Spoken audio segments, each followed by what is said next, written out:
Ooh, and next door is a classic song about AIDS that I now partly regret. Welcome to Watch Mojo's Cartoon Countdown. And today we're counting down our picks for the top 10 Family Guy jokes that crossed the line. Number 10. The JFK Pez Dispenser. In a Reddit AMA forum in 2017, a Redditor asked Seth MacFarlane if he regretted any Family Guy scenes. Out of all the scenes one might expect him to name, MacFarlane answered that he could do without the JFK Pez Dispenser scene. In Season 1, Episode 5, a child exits a store and proudly displays his John F. Kennedy Pez dispenser, only to have its head promptly shot off. He then pulls a Robert Kennedy dispenser out, saying he's glad he still has that one. The former president and senator were both assassinated, making this joke quite distasteful. Number 9. Michael J. Fox's Wine Party.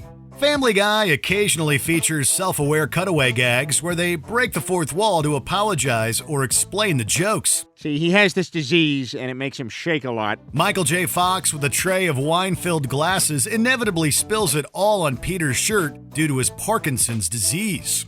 Another cutaway features the aftermath of Michael J. Fox cast as Zorro. Erratic scrawls across the wall replace the iconic Z sword signature. These are in pretty poor taste. Number 8. The Boston Marathon. This cutaway was already in poor taste, yet was also the victim of really bad timing. The 11th season episode, Turban Cowboy, features a cutaway in which Peter won the Boston Marathon. The thing is, he wasn't running but driving through the crowd.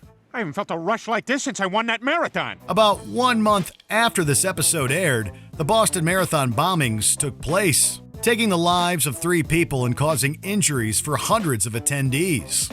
The episode was pulled from airing again on Fox, as well as multiple streaming services. Number 7. Somewhere That's Green. One resident of Spooner Street has a penchant for the youthful. You know who we're talking about, Herbert. He's repeatedly shown interest in Chris, and in one particular episode, Herbert daydreams about his potential life with him. He sings Somewhere That's Green from the musical Little Shop of Horrors. A picture out of better homes. The problem here is that Herbert is clearly an offender, and these types of scenes appear to lessen the severity of the problem. Number 6. The Terry Shivo Musical. In 1990, Teresa Marie Shivo, then 26 years old, collapsed in her home. Though she was resuscitated, the lack of oxygen to her brain had caused massive, irreparable damage. In 1998 began a 7-year-long court case, riddled with appeals. Shivo's husband wished to remove her breathing tube, whereas her parents wished to keep her alive. Family Guy decided that the case would make a great musical for Stewie and his daycare buddies. The most expensive plant you'll ever see. It's easy to see why this was in poor taste. Number 5. Peter the High School Student.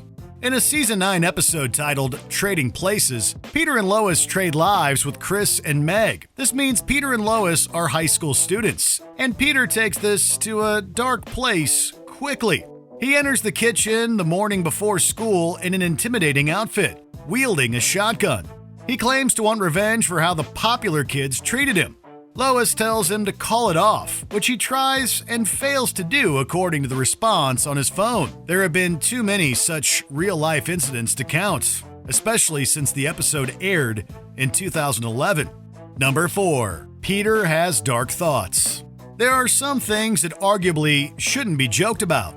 Make what you will of this one. The subject matter is touchy, but the punchline crosses the line, in our opinion. Peter, put that knife down. Lois, I don't have any friends. Peter asks Lois how to take his own life. From another room, Meg, often a dark character, answers him, even giving him tips. This joke is as dark as jokes can get. Meg is right. Okay, I'll be in the garage. It's common to use comedy to deal with hardship, but there's a limit. Number 3. You Have AIDS. Using a barbershop quartet to deliver bad news is potentially funny, but there's always a line. In a Season 4 episode, we're shown one of Peter's countless alternate careers. He's part of a quartet that eases the blow of tough hospital news by singing it.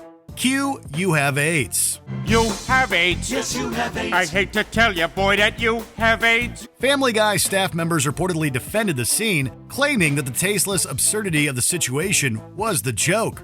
Again, this could be seen as subjective. Number 2. I Need a Jew. In a Season 3 episode, which was actually pulled from airing for some years, Peter finds himself in need of a good accountant. He sings a song where he wishes for a Jewish person to come help with his finances. The Jewish financial stereotype isn't new and is normally taken in stride or even laughed about. But this time, Family Guy was sued by Bourne Music Company, original owners of When You Wish Upon a Star.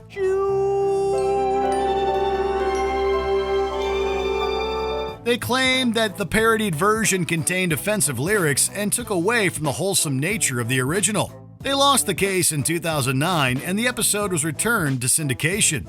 Number 1. The Cosby Show Credits. In a Season 14 episode, in what at least one viewer called a swift dose of cruel truth, The Cosby Show's opening sequence is reimagined, knowing what we know now. The classic TV sitcom opening credits sequence is then shown, with Bill Cosby dancing and pulling faces as he used to, yet his co-stars are not well. This refers, of course, to the at least 60 women having accused Cosby of sexual misconduct. Honestly, it is a joke that makes us uncomfortable. Ba-da-ba.